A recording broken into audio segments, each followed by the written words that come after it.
Good morning again, Your Honors. For the record, I'm Chip Dix on behalf of Lamar Company.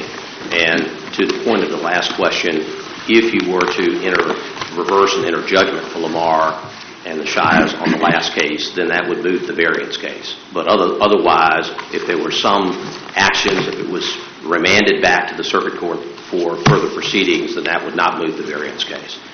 The variance case is much more factually intense than the declaratory judgment case.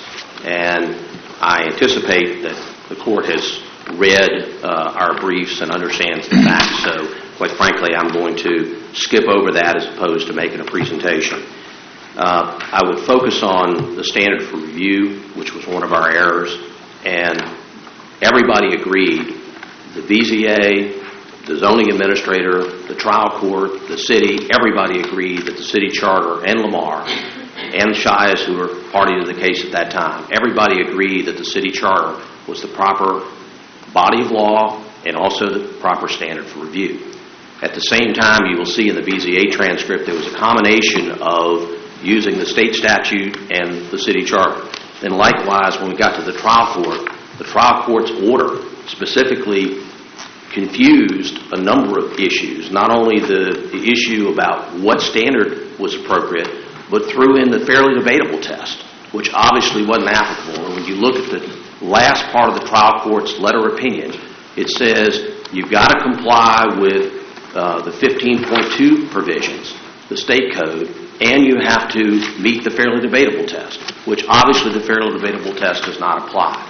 I think the most appropriate position for this case, and I would respectfully request that this court remand the BZA case back to this trial court for two reasons.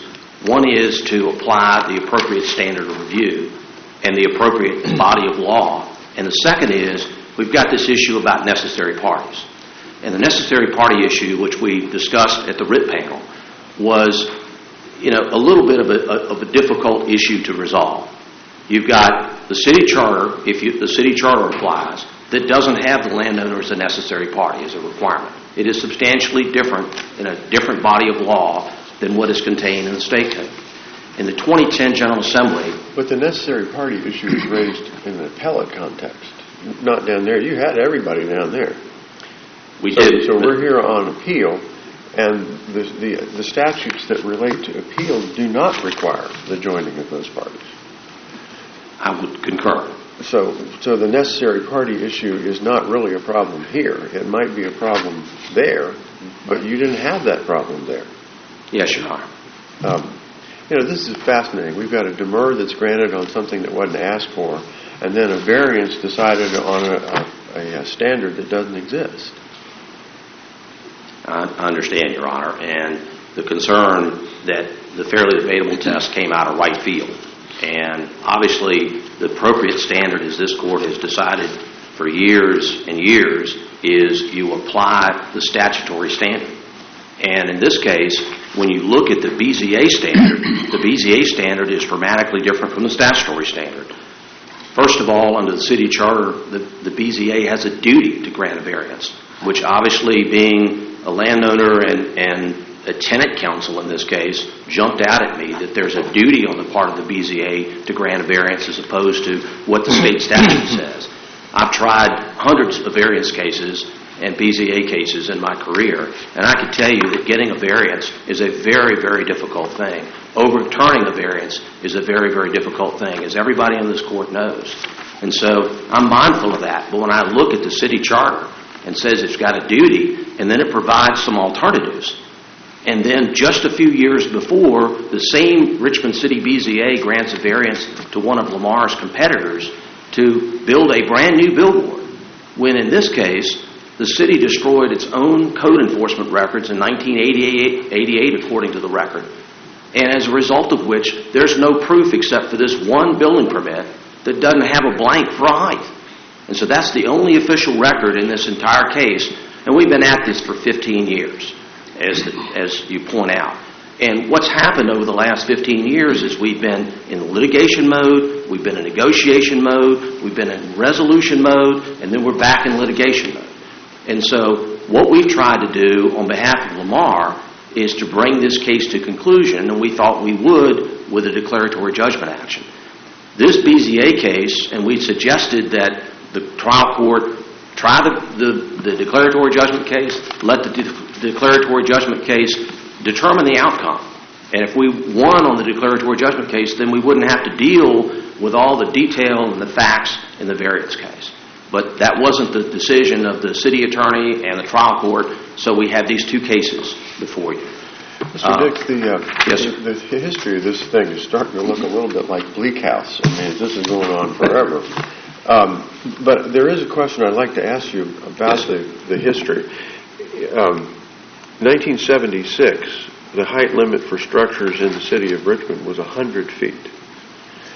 In 1977, the building permit that you refer to was granted, and it has it says 60 by 20 by 4 feet by 9 inches, and that presumably is the catwalk that yes, sir. allows people to get to it. There isn't any height. And then also in 1997, the city changed its ordinance and changed it to 45 feet. So my question for you, and I don't know the answer, maybe you do, was the ordinance changed before or after February 3rd, 1977, when the permit was issued? Mr. Justice Lemons, to the best of my knowledge, the ordinance in effect at the time allowed, and I believe it had changed, from the 100 feet to a provision that allowed a setback that if you were X number of feet from every foot you were back from the property line, you were able to raise the height of your sign, on-premises or off-premises sign, or your building and structure on a 2-for-1 basis. And the trial record is full of references to back in the 1999 proceeding. And by the way, that was a question of an order of the zoning administrator, a determination of the zoning administrator that this ordinance provision about a 2-for-1 setback increase in the height did not apply.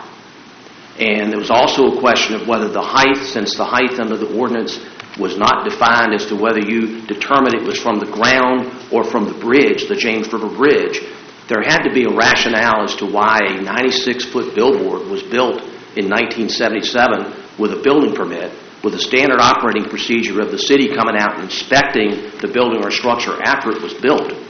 For it to sit there for 22 years and all of a sudden somebody said, oh yes, this billboard is double the size it's supposed to be. Something happened in that process. We don't know what it was, again, because the records were destroyed. So what we tried to suggest was there were rationales upon which the city could have approved that building permit in 1977.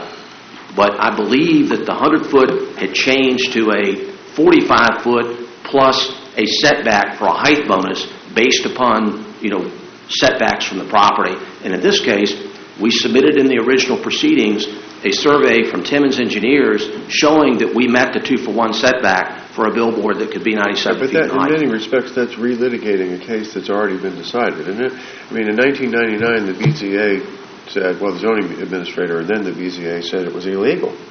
And then the circuit court of the city of Richmond in 2000 said it was illegal. And then it was appealed here, and we didn't grant the writ. So I guess in some respects, it's sort of irrelevant. You've got a judgment that was entered in the circuit court of the city of Richmond with a writ denied here that structure was illegal when it was constructed.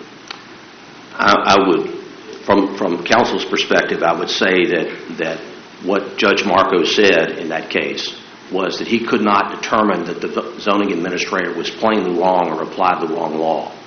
And and I'm not trying to parse hairs with Your Honor, but there is a big difference between saying that something is illegal and a judge saying, I can't determine based upon the standard for review that the zoning administrator was plainly wrong or applied the wrong law. Plainly wrong in doing what? Pardon? Plainly wrong in doing what? And saying it was illegal. Well, I would suggest in terms of plainly wrong that when you looked at the law, there was no definition of how high where you calculated the height of the billboard. There was a provision of this 2-for-1 setback. Well, no, you don't have to go into that. I'm just saying Plainly wrong as to what? You said the court determined that the administrator was not plainly wrong. And I'm saying plainly wrong in deciding what?